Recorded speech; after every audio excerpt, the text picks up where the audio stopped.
Go ahead. All right. So, for me, I think, when I first signed for the Watford, I didn't know the correlation, how deep it went with Elton John, So I think for me, just not kind of knowing he was involved in the club, but that was about it.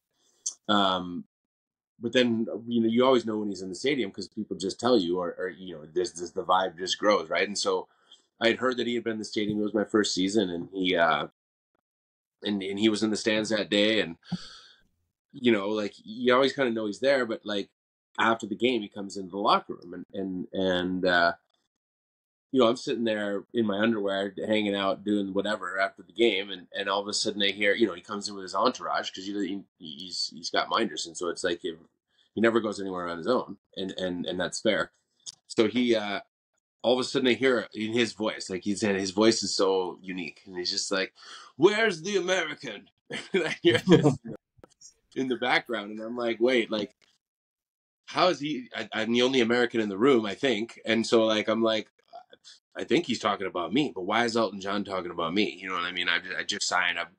But again, at the time, I didn't even know. Like, he was very close to Americans. He loves America. America helped make him famous. He took his tour of America that really put him on the map. So I didn't know he had this like affinity for Americans. And so already I'm getting this kind of treatment from Elton. And he sits down next to me and he's like, "So I hear you're from the States, and I hear you're from Wisconsin." And so, again, I don't know if he's done his research or as people do. It doesn't matter. But the fact that he was talking about me before I even talked about him was pretty crazy, and just shows the level of respect that he has for the players and he has for the club, in all honesty. And, he's been the president twice. He famously, with Graham Taylor, the manager, took Watford from the 4th to the 1st division.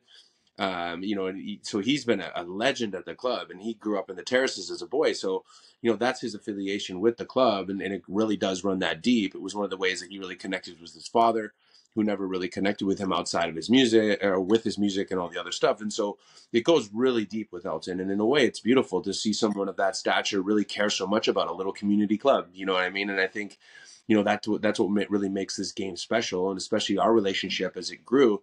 So it kind of started with that, and he starts talking about Green Bay, and he's like, "Oh, Brett Favre's retiring," and we're start talking about Brett Favre, and so I'm sitting there like talking to this King of Kings with that, like, in my underwear, talking about Brett Favre in my first ever season as a pro. Like, it was kind of crazy to kind of be in that environment. But then, as I became captain a couple years later, and then of course scored the goal that got us promoted 2 years later, like he's just, you think of an owner or someone that loves the club, and you think about my role in those situations, and it just like, and he just vibes and we vibe. And so whenever I see him, he comes to the shows. I train his kids when they're in town, and like, we just have turned into a great kind of friend relationship over the last 20 years, basically. And when I was captain of Watford, he would, he'd helicopter in a couple days, throughout the season and come see the guys. And, I have the privilege to, meet him first and introduce him to all the new players as captain and things like that. And so, as I got into that role, we just became friends, and we go have lunch with the coaches and whatever. And,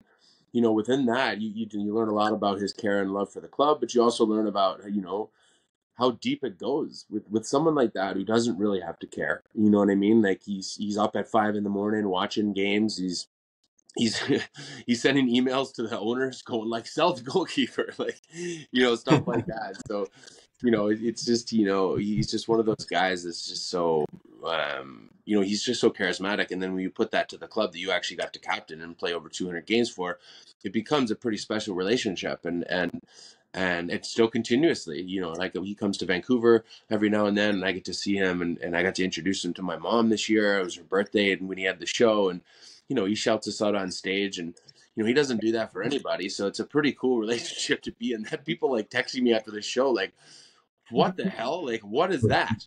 How is Elton John shouting you on stage? Like, the only one," you know what I mean? Right. Like, and so it's just like, again, I'm like, it's just a long story, it goes deep. And again, it's a special thing. And I'm just so privileged to be able to kind of call him a friend. Yeah.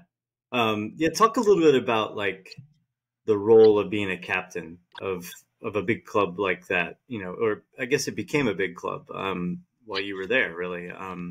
But like what the role is, and, what was expected of you, and those sorts of things. Well, and I think as an American that got to England at 22, 23, like I didn't know much about the culture of the game, and we didn't have much of a culture of a game, back in 1998 to 2001 or two, when I was playing in the States. Like MLS was still fairly new.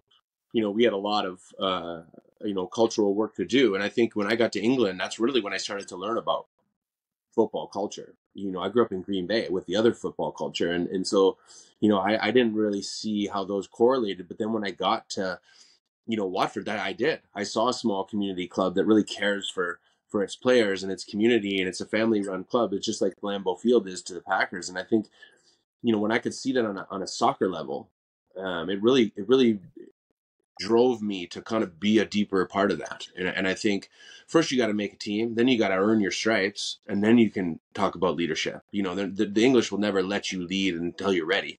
That's for sure.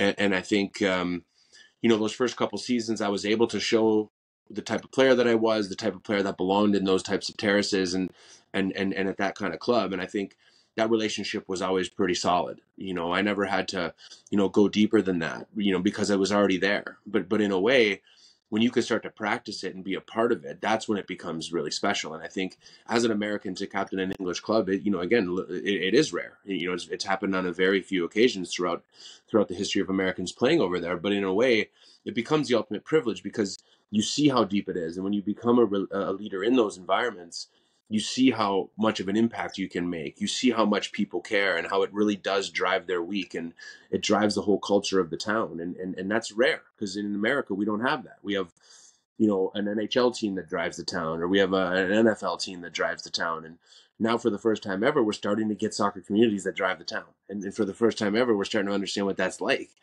And what and the pressure that comes with that, the camaraderie that comes with that, the community that comes with that, the relationships that come with that. And with that, that's culture. That's what that football is. And the rest of the world has known this for hundreds of years, but we're just starting to get it. We're just starting to kind of come into this zone where we're like, holy cow, like we can eat, sleep, and breathe this all week, and then we get Saturday again. Whoa, this is cool. Like I've never done that for soccer before. And then we got Premier League on the Sundays and the Saturdays, and we're all getting up at 5 a.m. to watch our favorite clubs. And, this is culture, and so to be a part of that and to lead that, I learned so much. I had a lot of pressure taken off. I was actually just going to write this post today. I haven't written it yet, but it was about my first time I got my captaincy taken away. And it was about like, you get in this leadership role, and then all of a sudden it's like, you're not ready for it. And the pressure's too high. And the coach is like, dude, like your performances are lacking. And so for me, that happened when we came down from the Premier League, and we were leading by 10 points at Christmas to the championship, and we let our captain go. And Adi Boothroyd called me in his office. He says, "Jay, I want you to be my next captain." And that was my third season as a pro. And so for me, that was fairly new. I was just starting to get used to the culture, but I'm not going to say no. I mean, what an honor, what an opportunity. And so for me, I took it on. But by the end of that season, we limped into the playoffs to go back to the Premier League. We lost to Hull. And for that Hull game, he pulled me in his office. He said, "I think your performances are just, I want you to worry more about you. You look like you're carrying too much about other people." And the armband, and I remember these words, he said, "The armband looks a bit too heavy." And at the time I was pissed off. At the time I didn't like it, but I realized that he was totally right. My performances weren't that great. We lost a lot of the supporting cast at the end of that season. Our goal scorer got injured, and we dried up, and more pressure came out the back, and I was the center back, and we were letting in stupid goals, and I was too busy trying to care about everyone else because I thought that's what a captain had to do. And I was the one missing my mark, or I was the one that was playing pretty inconsistently. And so I kind of limped into the playoffs. I didn't wear the armband for that game. We lost. And then I had an off season to think about it. And really, that was a good soul searching mission for me, to be a captain in the Premier League, to have a great Premier League season, come down, almost make it back up, get your captaincy taken away. Like in a year's time, that's a lot. That's a lot to deal with. And as a leader, that really started to make its mark on leadership alone. And leadership isn't one thing. Leadership is a lot of things. And you guys are all leaders within your teams. And so you guys know what that's like, because you got to deal with, 25 other people and other egos and other people's needs and other people's wants while still trying to lead and do a good job. as the leader. And so the captaincy is like that. We work with our coaches to do that. But when you're in a situation where that's not happening, or you're finding it hard to lead, or you're finding it hard to take care of your own performances, then that starts to strain. And I learned a lot about myself. I learned a lot about what other people expect. And then I also learned about actually understanding what the role is. You can't try too hard. You can't take on other people's burdens too much. You can't take their energy because you got your own. And then it starts to affect you. And so, I learned a lot in those seasons. And then the next season he gave it back to me, and I captained the team for another 2 years in the championship. And it was an honor and a pleasure. And again, I created an incredible relationship. That's another reason why I didn't go anywhere else when I left. I didn't go to Stoke. I had a couple other deals like that on the table to go sideways, I would say. And for different roles, but they didn't offer me leadership. They just offered me another contract to stay in the championship in the Premier League. And I was like, I don't want to do that. I don't want to go to Watford and play 7 seasons and, 200 plus games and then be like, oh yeah, hey, I'll see you guys next weekend. I didn't really get that. I don't really get that. I still don't really get why players do that. But for me, I had choices to come here or in Vancouver or go other places. And I was like, no, I'm not going to go sideways in England. I feel like that's disrespectful because of the relationship we had, because of the culture that we created together. Like if you stay in that environment, you'll have that forever. If you go play at Stoke or you go play at somewhere else that's like them in those teams that go up and down, then I'm just another guy on the team sheet. You know what I mean? And I never wanted to be that. And that wasn't the relationship I had with the club. Yeah. You go ahead, Cheese. Yeah, I'll tell you, this is it's really interesting what you're saying, and it's exactly kind of what I wanted to dive into. And you actually threw this little last thing you said is a little extra caveats. It's interesting how you talked about you wouldn't go sideways, and when I think of that, I'm comparing it to the recruiting. This is obviously a recruiting thing that we're talking about. It's amazing how compare that to kids nowadays with the transfer portal. I mean, kids, they get unhappy like that. I mean, I can't imagine how a kid would handle getting a captaincy taken away. And kids today, I mean, I say kids today, I'm 40. I'm just now at the point where I'm like, all right, I don't understand their music. I still can't. I don't know what no cap means. I heard that the other day. I was like, oh, that's new. I don't know what that means. I thought they're talking about a hat, but it's not a hat. And the disconnect's getting interesting for me. And I got kids now, so I'm like, I'm either coaching games or I'm dealing with my 5-year-old, so it's kind of I don't really have that college in me anymore. And but I've really noticed the difference in kids nowadays. I'm listening to you talk about how you lost your captaincy. You spent the entire summer or the entire offseason soul searching. What did I do wrong? You came to the conclusion that it was on me. I needed to do better. It's to me, like, that's amazing stuff. That's how I grew up. Dad was a Marine. I lived a certain lifestyle. I grew up just like you, man. Football, American football. Guys like Ditka or, in basketball, Bobby Knight, these coaches that were like legendary that, man, you're going to get hit by a chair if you're in Bobby Knight's wheelhouse. And just nowadays, you just don't hear anything like that. And I think of these kids, I run into these issues all the time. And even this season, after a couple wins, kids still come in the office. They're upset. They don't like the way we're playing. I'm like, no, we just won 3 straight games. Like, what's the problem here? And, you work with these kids, comparing it to your own experience here. I mean, what do you think you're experiencing now with with the younger ones? How is the generations different? How are you keeping up with them? Are you finding that disconnect, socially with them? Like coaches can find, and what do you think there? I mean, it's a good question, and it's a huge topic, at the moment. I talk to coaches all the time, and coaching and leadership in general is becoming very difficult. And again, I speak on leadership a lot now because I teach holistic programming. So within that, sports is just a part of our programs. But we teach arts, we teach, DJing, we do a lot of music stuff. We do just generalized leadership, a lot of holistic teaching within high performance. And so I get in this conversation a lot, and I experience it a lot because I run teenage programs. And so, I mean, the first thing is just their inability or lack of wanting to get out of their comfort zones because we've lived in this life of now easy street where everything is available to us, everything is instant and gratification. And so now we just want that over and over again. That's the dopamine hit that we crave. And so, but instead of staying in something, I'd rather just go to the next person that I can maybe get that with. And then I just keep going and going and going. But meanwhile, I'm just spinning my wheels and I'm not really developing because I'm just doing the same thing based on my patterns and what gives me that instant gratification. And so leadership does become important because leaders go, no, stay in it. No, this is what I did, and it's important for you to work through this process, and now you should try that.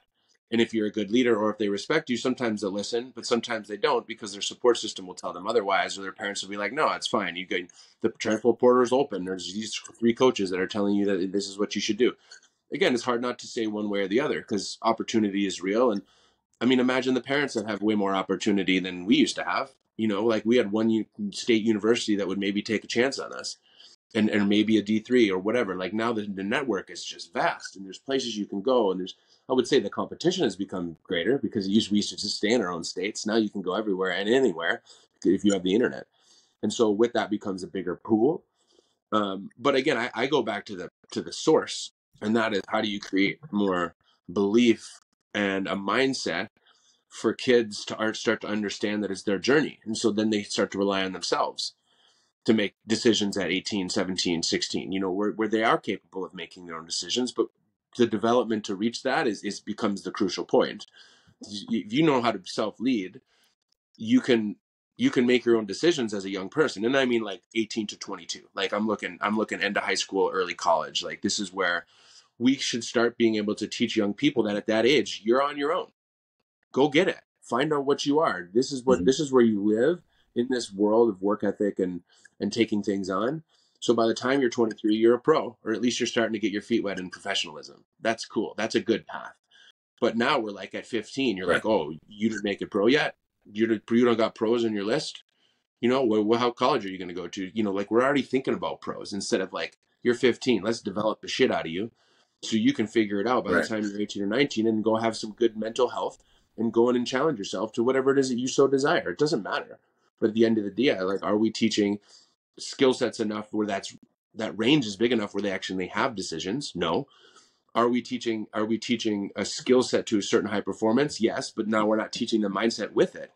And so what happens when your skill is so great that all of a sudden your skill gets tested at a professional level? What happens next is that you get tested.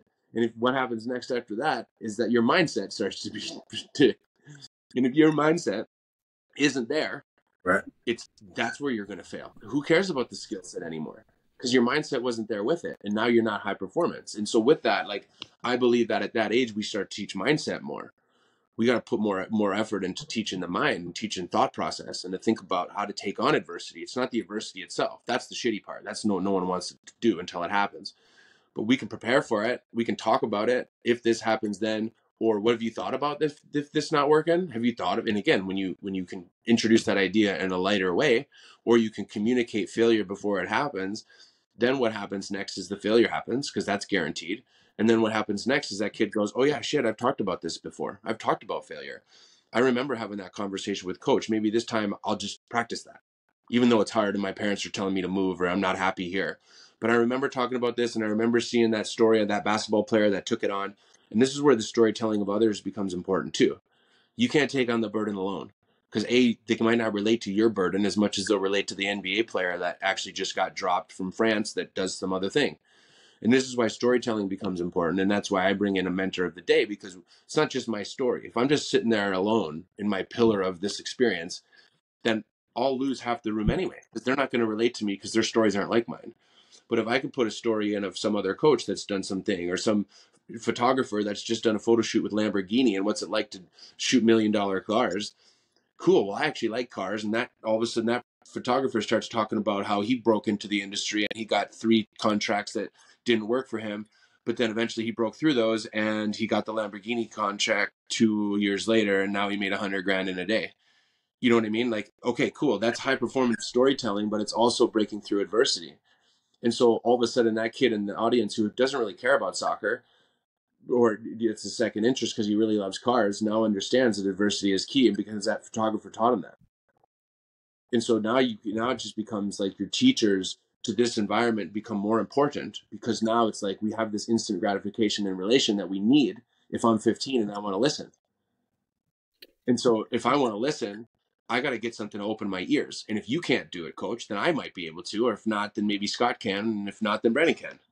You know what I mean? Like that becomes the idea of how we can use community to teach, or at least to offer, because that's where mentorship lives. Like, I look at Deion Sanders and what he's doing right now.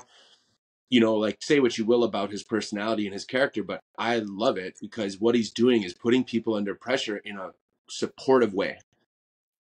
He's going, you think you can do this? I know to put these guys under pressure. And if you can't, cool. I love you so much. And I appreciate why you're here. And I know that even if we fail tomorrow, we're going to love this team and we're going to get better off tomorrow because of it. Like, that's positive reinforcement, but why putting people under pressure with the lights on and being like, all right, guys, you say you want to go perform. We recruited you to this university. The lights are on, dude. 9 million people are watching this game on TV. Let's go get it. That's good coaching, in my opinion. Yeah. That's really good coaching. That's good leadership, because he's not taking it on himself, but he is the pillar. He's going, this is my team, but I'll be responsible for this, but I'm challenging you. I'm challenging my son. I'm making him be cool, and I'm helping him be cool, and I'm supporting that along the way because that's who he is. I'm not going to take him away and say, you can't do that. I'm going to support him in whatever it is that he thinks he can. And when he fails, we'll be there with him too. And then all of a sudden that becomes good leadership. And I think that there needs to be more of that. I think there needs to be more pressure, but it needs to be with support. Of course, his network is massive. I mean, I think he just had The Rock in the locker room the other day. I mean, he's, of course, knows people that I don't think I can call The Rock. You might be the most famous person I might be able to give a call to talk to my guys. So, it's cool. It's a correct idea. I mean, like, I've got different coaches here on campus that have gone through a completely different walk of life, and maybe they can relate to player number 25 that I couldn't relate to, as well as player number 15. And it's such a good point. I mean, I loved what you said there. I know this is for, kids in the recruiting process, but I think that a bunch of coaches just took a lot of notes there. So I appreciate that answer. Mm-hmm. Well, again, like, the recruiting contrast it's a part of this. It's a part of why you choose to go or stay. And so within that, it's like, what are the leaders doing with that development? How are you developing as a person? What kind of support systems do you provide for these mental health challenges? These are the next layers of questions. And then I believe that the communication is so key of, like, okay, parent, what communication exercises do you have? Are you ready for this kid when he doesn't make it? And all of a sudden, doesn't make it. So now the parents aren't panicking because we talk to them too. You know what I mean? And I think that's where communication is super key in a lot of this stuff, in my opinion, and in my experience. Like, you can prefab a lot of things by letting people know what might happen. I think a lot of coaches, because of this, positive gratification of Stanford scholarships or whatever, making teams, and it becomes this, like, again, this pedestal and a trophy, but they're not talking about the other 95 that don't get to make it, or the ones that don't get the scholarships. And, like, I just think standing in front of that is easier. And I think parents are starting to get clued up to that too. So if you're like, I'm going to tell you that your kid might not make it, or probably won't make it. Like, that's a hard conversation to have. But if you speak in truth, not only do you as the coach relinquish a bit of that pressure, but the parents now actually understand the hard truths that their son is in for, or their daughter is in for. And that, again, the truth hurts sometimes, but the truth is never not the truth. And so when you live in truth as a coach or a player, and again, the truth was, I got my capacity taken away because my man was too heavy. That was the truth. But it took me a little bit of my blinders to take them off. Took a little self-reflection, again, mental health work, and a coach that gave me support along the way. And he checked in with me. How's the summer going? What are you up to? That kind of stuff. And I'm like, I just took the captaincy away, and I know you're pissed off at me, but I'm still here. I still want to give it back to you. What are you going to do about it? You know what I mean? That's just communication. That's not me sitting here with my mental health going, oh, I wonder what he's thinking. I wonder what other captain he's thinking about. Meanwhile, he's thinking about giving it back to me, but he hasn't told me. That's bad leadership, in my opinion. But if you go, hey, I want to give it back to you. I'm not sure if I am yet, because I got some other great players in mind. But if I give it back to you, I just want to make sure you're ready for it now. It's going to light a fire in my ass. It's going to make me understand the situation as a whole. So I'm not sitting in my head the whole summer. And I know that I got a fire at my ass because there's 3 other guys I know that are good players that could take the captaincy, because that's an honor. You know what I mean? And so with that now becomes a whole nother mental relationship with understanding than it does to sit here and think if I need to transfer to some other team because I want to go make it easier for myself. Right. You know what I mean? It's not the way it should be, but it's a 2-way street in communication in that environment.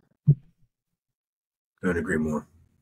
So we talk about self-leadership, Jay. This is I tend to skew toward theoretical stuff sometimes. So you talk about, it sounds like losing the captaincy may have been like the impetus for you to really start thinking hard about self-leadership and about, like, as you said, getting your own house in order before you can worry about other guys or the things that are going on kind of on the bigger picture with the team. So, I've heard a lot about self-leadership as a concept in all my schooling and a lot of my experience. And there are a lot of other self-hyphen qualities and attributes and terms, excuse me, or concepts that we throw around. So I'm curious how you view, one way of viewing it is that, leadership is kind of the umbrella term and that all these other things fall under it. So whether we're talking about self-belief, self-awareness, self-reliance, self-esteem, all that kind of stuff, right? All the selves can fit under self-leadership. You can make that case. So I'm really curious because, I saw another podcast you did where you talked heavily about the idea of self-leadership and how that's kind of fundamental. I think you guys lost me for a second there. Yeah. So you talked on another podcast about the importance of, or the fundamental self-leadership concept, to kind of underlie a lot of the things that you do. How do you fix self-leadership in kind of that constellation of concepts? So if we're talking about self-reliance, self-awareness, self-esteem, and you put self-leadership there, what does that relationship look like in your head if you have an idea about that? Yeah, no, and I do, and it's funny. This is the topic I speak on now. I need to come to William and Mary and talk to the boys, but I think I actually just gave this talk to UIC, my university, to all the student body a couple weeks ago, and as they're kind of welcome back. And so I got approached about this subject 2 years ago to speak at the National Coaches Conference for the States, and so it was all about part of the wellness sector. But Sky, Eddie, Jade, your story was all about self-led. Like, no one told me to pack a backpack with $1,400 and move to England on my own. Like, what? Like, that's a self-led prophecy. But so she's like, can you dive into that a little bit more? And so with that time, it was an interesting topic because I never really thought about it that way, but it really did divulge. I did a lot of research on self-leadership. What are those things? And then I had this relation of how that actually worked in my world.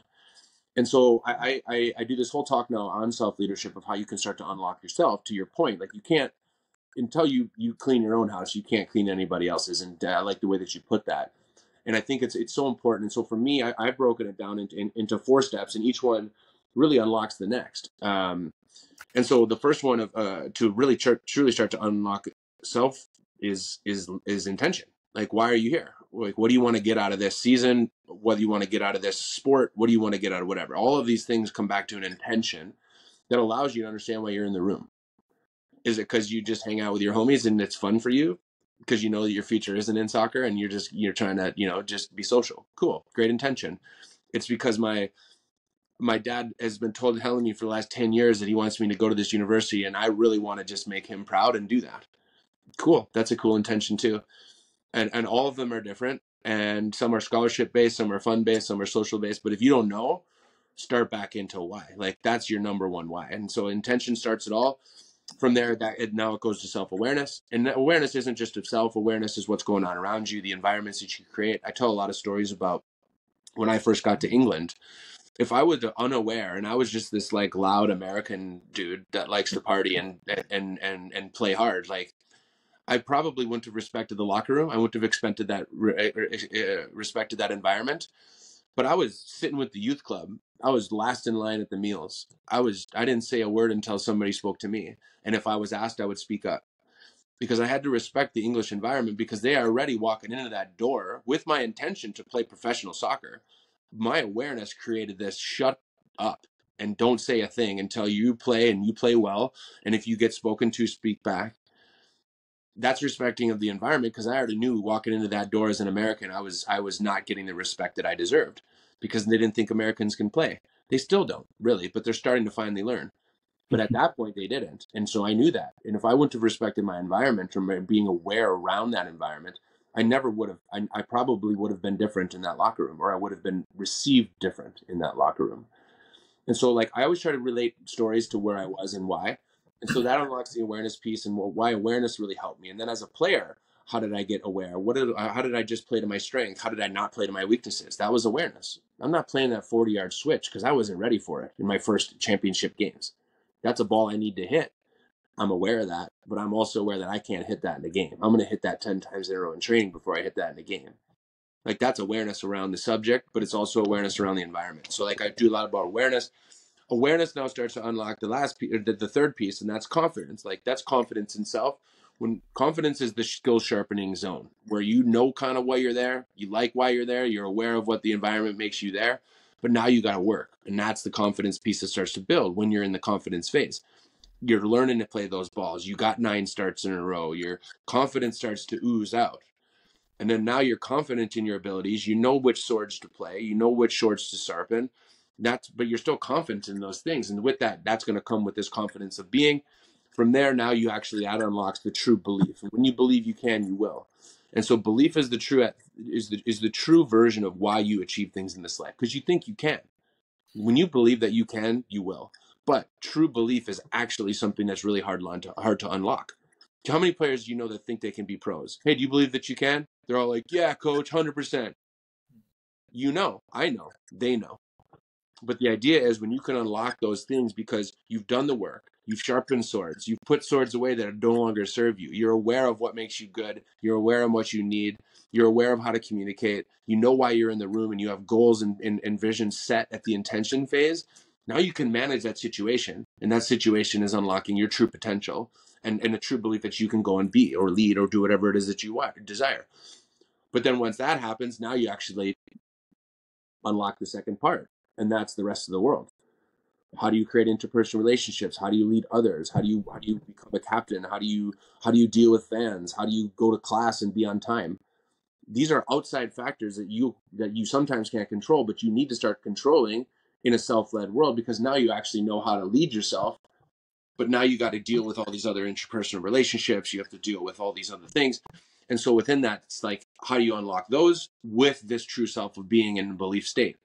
And I always make sure people understand that it always is a sliding scale. Like, when I was a pro and I was playing in a World Cup, I was in true belief. I'd walk out into games. I was captains of teams. I had lived in true self-confidence. And then you go out and perform. That's true high performance at the highest level. Then you retire. And I start spending my savings on entrepreneurial projects I know nothing about. I start trying to be a business person when all I really know is design and art that I got a degree for, and the professional soccer world and leadership. I don't know about time. I don't know about decks. I don't know about, managing funds for a month and financial modeling and all this other stuff. I don't know about, how other people are going to try to take advantage of me in business because they're trying to make money. I got back to awareness stage very quickly.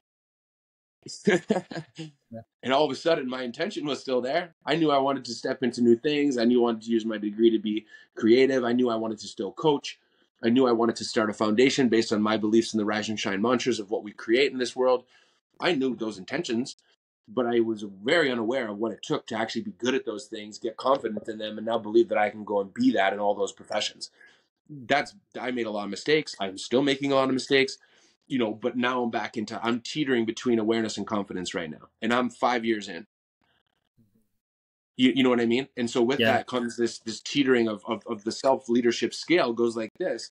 But when you're aware of it and you know kind of how those pieces work, because I've been doing this for 20 odd years, you don't take it personally. You just know that's part of the process. And that goes back into growth mindset. That goes back into thinking like that. And so it's this is kind of the process that we teach. This is the process of what we talk about. But those are the 4 real pillars of how you kind of unlock that true self-belief. Yeah, that's great. I love the idea that getting to belief has to have a foundation, right? And I wrote my dissertation on collective belief, like specifically in college soccer teams, and like how you build it and how you sustain it and what it looks like and that kind of thing. And the idea that it's all very context specific. Like, I can believe that I'm a good driver, but you put me on the streets of San Francisco in a clutch, and am I really a good driver? Right? Like, that's where that stuff, the context is super important. And that goes back to your discussion of knowing the environment. You have to know the environment before you can believe that you can be successful in that environment. So I think that model that you have, that 4-step model, really encapsulates that nicely. It's really logical, and it's really a great blueprint. Like, anyone could follow it.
Yeah.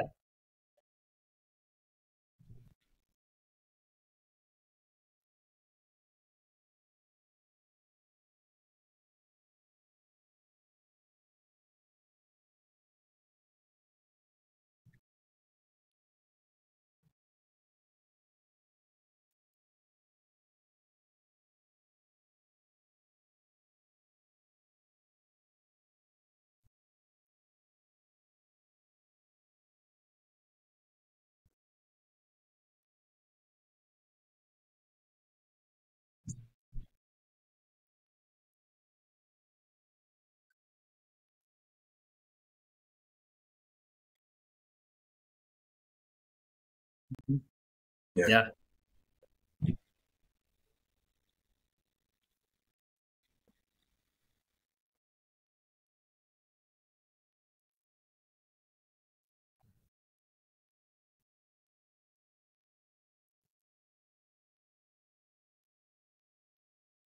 Yeah. Um, so it's one thing that you brought up, and you've talked about it. You talked about it the last episode we did, but you brought it up in other places.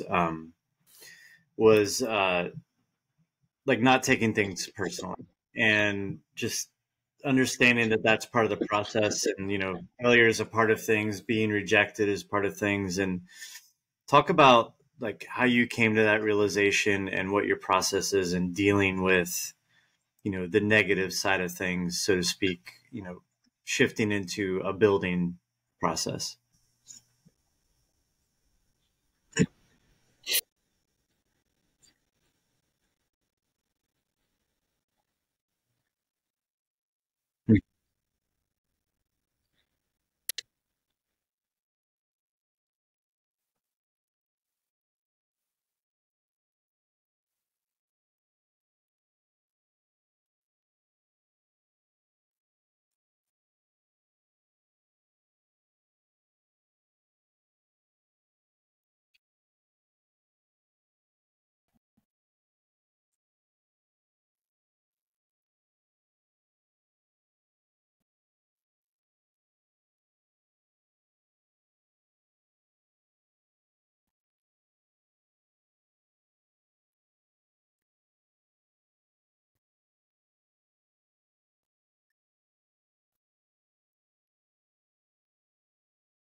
Yeah.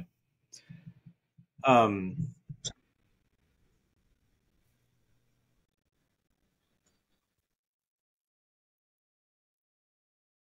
okay, cool. Yeah, of course. I wanted to give you the opportunity to talk about your Rise and Shine mentorship program and the Fam Jam that you have coming up. I've seen on Instagram. Talk a little bit about some of those efforts and what you have going on.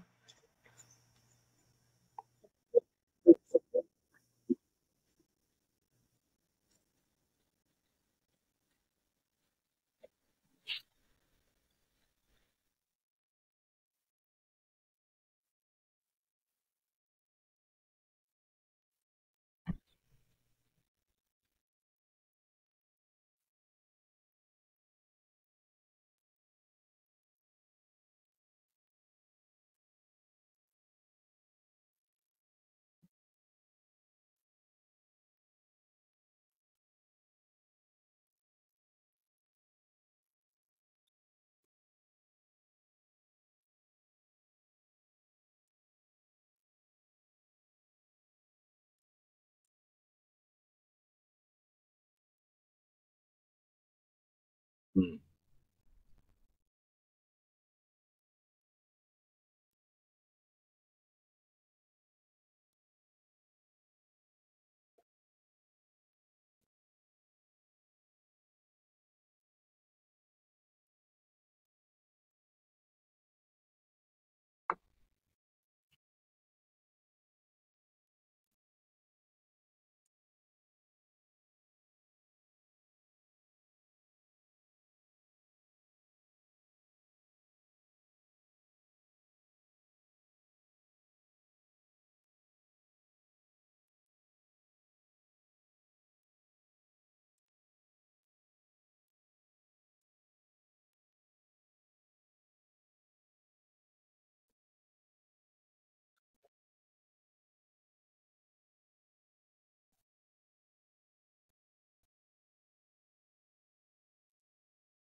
Great.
Yep.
Yeah.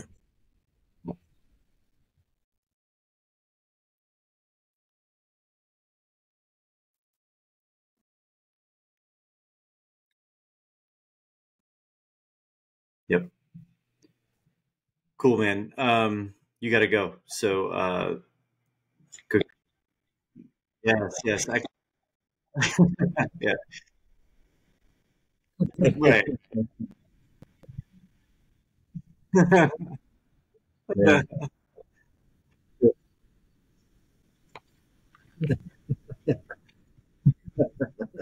Right. Right. Yeah. Yeah. So thank you so much. Thanks, Jay. And it was a densely informative podcast. Really appreciate it. It was good.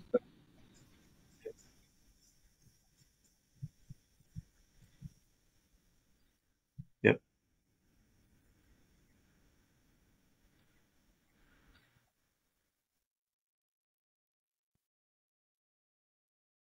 That'd be Cool. awesome, man. We'd be That'd be happy. amazing. Yeah. All right. Thank you. See ya.